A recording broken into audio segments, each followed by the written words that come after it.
Dalam hadis ini disebut qas'ah. Qas'ah ini adalah semacam nampan sebagai wadah yang terbuat dari kayu. Kemudian di dalamnya diletakkan makanan, dimakan bersama-sama. Jadi As-Sa'alibi ya, dalam kitab Fiqhul Lughahnya tentang bahasa, ilmu bahasa ini, linguistik. Jadi di situ disebutkan ukuran-ukuran piring dalam tradisi orang Arab. Ya. Jadi ada di Arab itu yang pertama namanya faihah. Faihah itu kalau dalam istilah lain disebut sukur rajah. Jadi dijelaskan dalam syarahannya piring kecil yang hanya menampung sedikit makanan. Jadi seperti apa itu kalau kita? Cupi, lepean ya. Piring kecil hanya memuat sedikit makanan. Itu namanya faihah atau sukur rajah. Kemudian di atas itu ada namanya suhaifah. Suhaifah ini piring kecil yang cukup menampung makanan yang mengenyangkan satu orang. Mungkin piring-piring yang ada di rumah kita karena kita makannya masing-masing begitu. Itu mungkin lebih tepatnya disebut suhaifah. Untuk satu orang ya. Kemudian di atas itu lagi ada namanya mi'kalah. Mi'kalah ini piring yang cukup untuk menampung makanan yang mengenyangkan 2 atau 3 orang. Itu apa bahasanya kalau di kita? Nanti tanya sama Ustaz Muhammad. Ustaz Muhammad ini beliau paham itu ukuran-ukuran piring dan namanya masing-masing. Ustaz Muhammad Umar. Jadi kalau di tradisi orang Arab, mi'kalah itu piring yang ukurannya untuk 2 atau 3 orang. Kemudian di atasnya ada sahfah. Piring untuk mengenyangkan, ya makanan yang ada di dalamnya mengenyangkan 4 atau 5 orang. Untuk ukuran 4 atau 5 orang pakai sahfah. Nah, kalau kita mungkin talam ya. Talam kecil itu untuk 4 atau 5 orang. Di atasnya ada qas'ah. Nah, qas'ah ini yang disebut dalam hadis tadi. Dalam hadis tadi, Rasulullah bersama Anas dan mungkin ada sahabat lain bersamanya.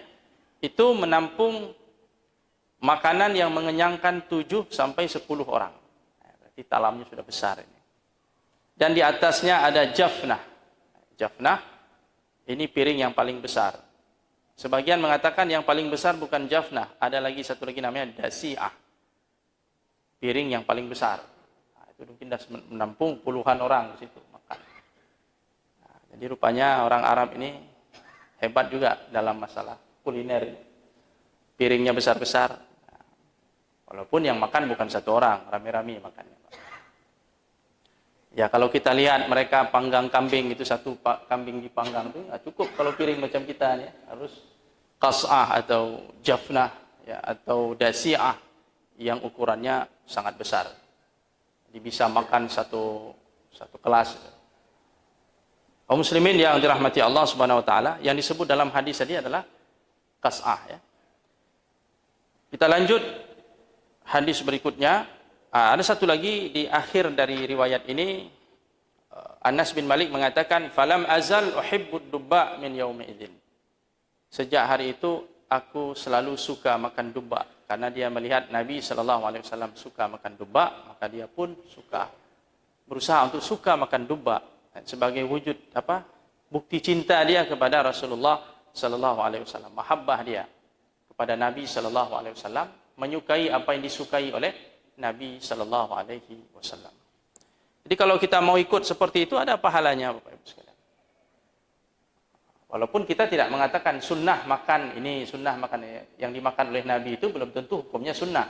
Tapi kalau kita lakukan atas dasar mahabbah, itu ada pahalanya. Pahala kecintaan kita kepada Nabi sallallahu alaihi wasallam. Kaum muslimin yang dirahmati Allah Subhanahu wa taala, hadis berikutnya hadis 163 diriwayatkan oleh Al-Imam At-Tirmizi rahimahullah dengan sanadnya dari Aisyah radhiyallahu anha. Aisyah berkata, "Kana an-nabiyyu sallallahu alaihi wasallam yuhibbul halwa wal asal." Nabi sallallahu alaihi wasallam itu sangat menyukai halwa dan asal. Halwa itu segala sesuatu makanan yang manis. Apapun namanya, dimasuk dalam kategori halwa, makanan yang manis, wal asal dan madu. Nah, ini termasuk makanan yang disukai oleh Nabi Shallallahu Alaihi Wasallam, dan ini termasuk lauk pauk Rasulullah ketika makan bersama roti, ya, halwa dan madu. Ya. Jadi sebenarnya bukan persoalan makan manis atau tidak makan manis. Ada orang kadang-kadang jangan makan yang manis-manis gitu, khawatir nanti sakit ini sakit itu dan sebagainya. Jadi persoalannya bukan di manisnya itu, persoalannya tubuh kita ini. Kalau organ tubuh kita ini sehat, walaupun yang masuk manis tetap bisa diurai dan sebagainya. Pankreasnya sehat enggak? Jadi jangan juga kita mengatakan jangan makan yang manis-manis. Selama tubuh kita masih sehat dan kita menjaga pola makan yang sehat, tidak ada masalah. Karena ada sebagian mengatakan jangan makan nasi biar sehat. Enggak juga. Nasi itu karunia Allah, nikmat Allah. Mungkin yang menjadi persoalan pola makan kita itu yang salah. Berlebih-lebihannya itu. Jadi Rasulullah makan, dia makan yang manis-manis. Makan daging juga dia makan, tidak ada masalah. Jadi masalah ketika israf tadi. Tindakan kita yang berlebih-lebihan.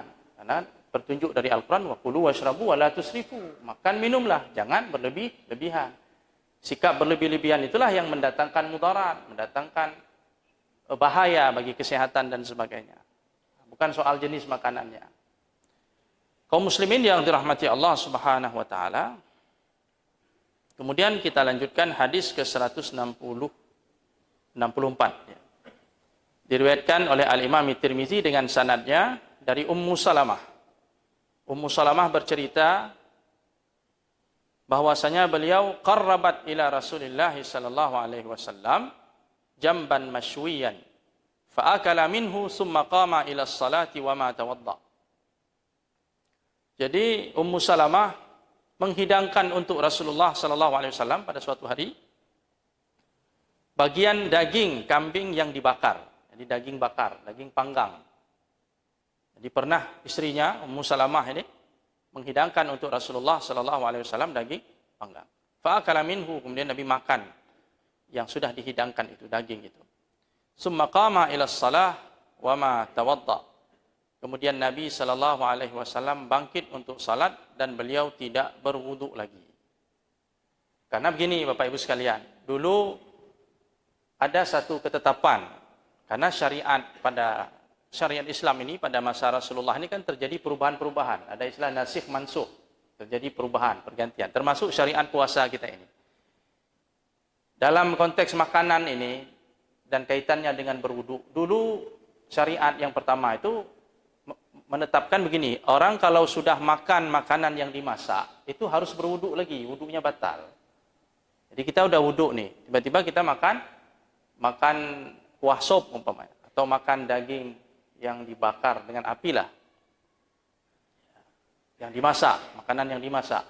Maka pada saat itu wudu kita sudah batal, kita harus berwudu lagi kalau mau salat.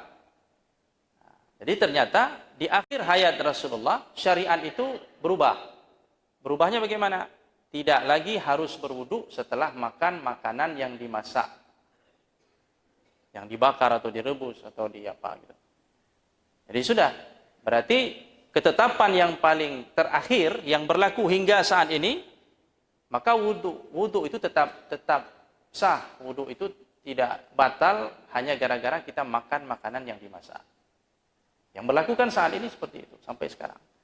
Kita sudah wudu, kemudian makan nasi goreng umpamanya, atau makan sop, tidak ada masalah. Makan bakso, ya udah tidak usah wudu lagi, paling kumur-kumur saja, wudu kita masih ada dan kita bisa melakukan sholat, tidak ada masalah. Kecuali yang menjadi pembahasan di kalangan para ahli fikih, ketika seseorang makan daging onta. Nah, daging onta ini yang terjadi khilafiyah di kalangan para ulama. Kalau yang lain tidak ada masalah, kalau yang lain sudah sepakat para ulama, karena memang dalil-dalilnya jelas, syariatnya jelas. Kalau makan daging unta bagaimana? Nah, ini persoalan kaum muslimin yang dirahmati Allah Subhanahu wa taala. Di sini ada beberapa pendapat. Yang pertama, pendapat jumhur, mayoritas ulama. Di situ ada Syafi'iyah, ada Malikiyah, mazhab Maliki dan Hanafi. Mereka mengatakan tidak wajib berwudu setelah seseorang makan daging unta. Karena kembali kepada dalil yang umum tadi, bahwasanya syariat yang terakhir pada masa Rasulullah hidup itu adalah tidak lagi berwudu setelah makan makanan yang dimasak. Umum, apapun yang dimasak, apakah daging kambing, daging lembu, daging unta, apa saja yang dimasak dengan api, maka tidak wajib seseorang berwudu setelahnya. Jadi wudunya masih ada, boleh melakukan sholat. Sehingga mayoritas ulama mengatakan adam wujubil wudu ba'da akli lahmil ibil. Jadi tidak lagi wajib berwudu setelah makan daging unta, karena kembali kepada dalil yang umum tadi. Sementara pendapat Hanabilah, mazhab Hambali mengatakan wajib berwudu setelah makan daging unta. Apakah dagingnya itu dimasak ataupun tidak dimasak? Daging mentah, makan daging mentah, tetap wajib berwudu. Itu menurut Hambali. Jadi yang mayoritas mengatakan tidak wajib. Adapun susu unta, kuah daging unta, kuahnya itu tidak ada masalah. Termasuk Hambali mengatakan tidak usah berwudu karena minum kuahnya atau minum susu unta atau makan hati unta, jeroan-jeroan unta itu tidak, daging saja. Dan menurut Hambali daging saja. Jadi ada khilafiyah dalam masalah ini. Kaum muslimin yang dirahmati Allah Subhanahu wa taala. Berikutnya hadis ke-165 diriwayatkan oleh Al-Imam At-Tirmizi dengan sanadnya dari Abdullah ibn al-Haris, dia berkata, akalna ma'a Rasulillah sallallahu alaihi wasallam shiwa'an fil masjid. Kami dulu makan bersama Rasulullah sallallahu alaihi wasallam daging panggang di dalam masjid. Nah, ini pertama ada dua persoalan di sini. Pertama persoalan makan daging panggang tadi. Salah satu lauk pauk Rasulullah, dia pernah makan itu dengan sahabatnya. Kemudian persoalan makan di masjid. Apa hukum makan di masjid? Hanabilah, penganut mazhab Hambali mengatakan la ba'sa bih, tidak ada masalah. Dalam kitab-kitab fikih Hambali, mazhab Hambali tidak ada masalah makan dalam masjid. Ada seorang sahabat Ibnul Haris namanya, dia mengatakan kunna ala ahdin Nabi sallallahu alaihi wasallam, kunna na'kul ala ahdin Nabi sallallahu alaihi wasallam fil masjid al-khubza wal lahma. Dulu kami pada masa hidup Nabi sallallahu alaihi wasallam makan di masjid, makan roti dan daging di masjid. Kaum Syafi'iyah, mazhab Syafi'i mengatakan la ba'as, tidak mengapa, tidak salah ya, boleh makan dan minum di masjid, bahkan wa wada'il ma'idah, ya, meletakkan hidangan makanan itu di masjid tidak ada masalah. Itu menurut Syafi'iyah. Ya, selama kita menjaga kehormatan masjid, ya, kebersihannya dan sebagainya. Yang ketiga, kaum Malikiyah mengatakan boleh makan di masjid khusus makanan yang ringan dan kering. Jadi, kalau Malikiyah dia membatasi makanan-makanan yang ringan dan kering saja yang boleh. Jadi, kalau makanan-makanan yang bisa membuat masjid basah atau kotor dan sebagainya, ini menurut Malikiyah tidak dibenarkan. Hanya untuk yang basah dan makanan yang ringan dan makanan yang kering saja yang dibolehkan untuk dimakan di dalam masjid. Tapi kelihatannya kita melihat dari hadis-hadis Nabi sallallahu alaihi wasallam dan penuturan para sahabat-sahabat tentang Rasulullah makan di masjid ini memperkuat pendapat kaum Hanabilah dan kaum Syafi'iyah dalam masalah ini. Demikian kaum muslimin yang dirahmati Allah, pengajian kita untuk kesempatan hari yang berbahagia ini. Mudah-mudahan bermanfaat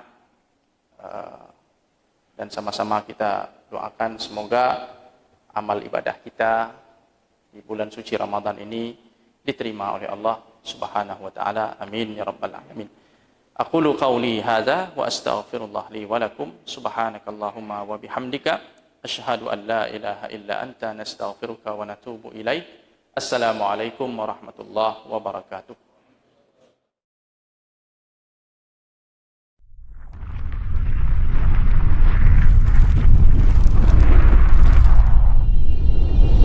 Thank you.